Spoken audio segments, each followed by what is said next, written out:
రాజకీయాల్లో సంబంధం లేకపోయినా వాళ్ళు ఎవరిని అరెస్ట్ చేసినప్పుడు సోషల్ యాక్టివిస్టులను అరెస్ట్ చేస్తే కూడా మళ్ళా వాళ్ళని పైకి తీసుకురావడానికి ప్రయత్నం చేసేవాడిని. ఆ పరిస్థితిలోని ఈయన కేసు కూడా నేను నేరుగా పర్యవేక్షిస్తూ ఎప్పటికప్పుడు పార్టీలో మేము మాట్లాడుకుంటూ వస్తున్నాం. ఆ రోజంతా కూడా ఆయన అరెస్ట్ చేసినప్పుడు నుంచి తీసుకువచ్చే దారిలో కానీ ఏమేం జరుగుతుందో ఎప్పటికప్పుడు మానిటర్ చేస్తున్నాం.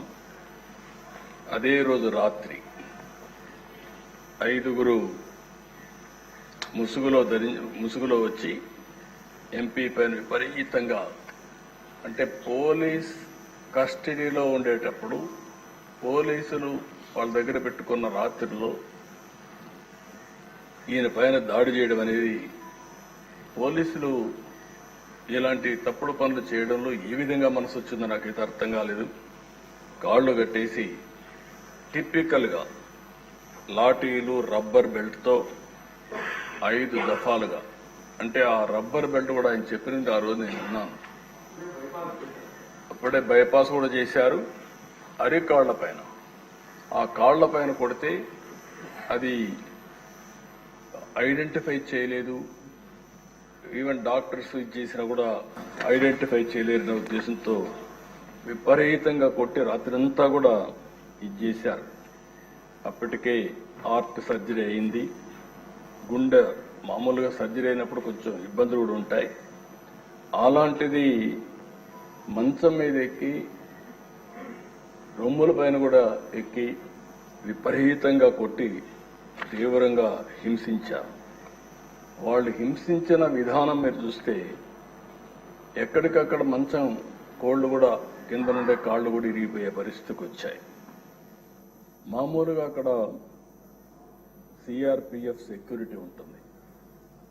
అలాంటి సిఆర్పిఎఫ్ సెక్యూరిటీ లేకుండా పంపించేశారు. రాత్రంతా తీవ్రంగా హింసించారు. తీవ్రమైన బూతులు తిట్టారు. రచ్చబండ పెట్టి ముఖ్యమంత్రి బెయిల్ రద్దు చేయమంటావంటూ కొడుతూ తీవ్రంగా క్షోభకు గురి చేశారు. ఒక సర్కిల్ ఇన్స్పెక్టర్, హెడ్ కానిస్టేబుల్ కాపలా ఉంటారు. ఇద్దరిని బయట పంపించి అదే సమయంలో ముసుగులేసుకుని వాళ్ళు వచ్చి, నేను అడిగాను ఆ రోజు కూడా వారిని అడిగాను, వారిని గుర్తుపెట్టగలుగుతారా అంటే గుర్తుపట్టడానికి వాయిస్ చూస్తే ఏమైనా చెప్పగలుగుతానేమో, కానీ ఎక్కడైతే ముసుగు వేసుకొని వచ్చారు, ముసుగు వేసుకొని వచ్చేసి ఇవన్నీ వెళ్ళిపోయారని చెప్పారు. ఆ రోజు రాత్రి అంతా కూడా మేము కూడా జాగారం చేసే పరిస్థితికి వచ్చాం. మొదటి రోజు సాయంత్రం వరకు, ఉదయం తీసుకురాలేదు, కోర్టులో ప్రొడ్యూస్ చేయలేదు. ఎందుకు ప్రొడ్యూస్ చేయలేదని మేము వాకప్ చేస్తామంటే ఇప్పుడు వస్తారు అప్పుడు వస్తారని చెప్పి కాలయాపన చేశారు. సాయంత్రం వరకు డిలే చేశారు.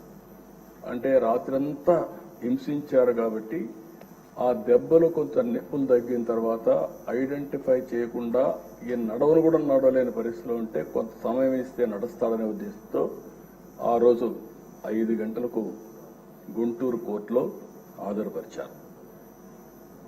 అప్పటికే మేము చూస్తున్నాం, టీవీల్లో వస్తూ ఉంటే అవి కూడా వాచ్ చేస్తున్నాం.